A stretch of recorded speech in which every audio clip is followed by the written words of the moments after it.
या गोष्टी नाही केल्या तर तुमचा देखील बिझनेस होऊ शकतो बंद.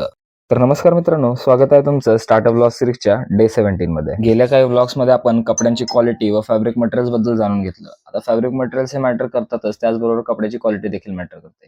पण त्याचबरोबर मॅटर करते ती म्हणजे युनिकनेस.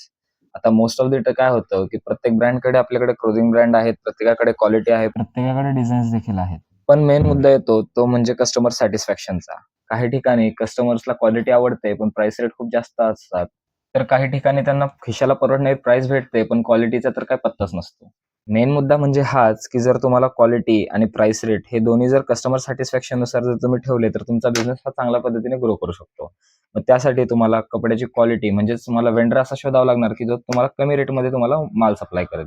त्याचबरोबर तुमचा प्राइस रेट किंवा प्रॉफिट न तोडता तुम्हाला देखील बिझनेस करता यावा. अशाच माहितीसोबत मी भेटेल तुम्हाला उद्याच्या भागात. तोपर्यंत सर्वांना जय भीम, जय शिवराय, जय महाराष्ट्र.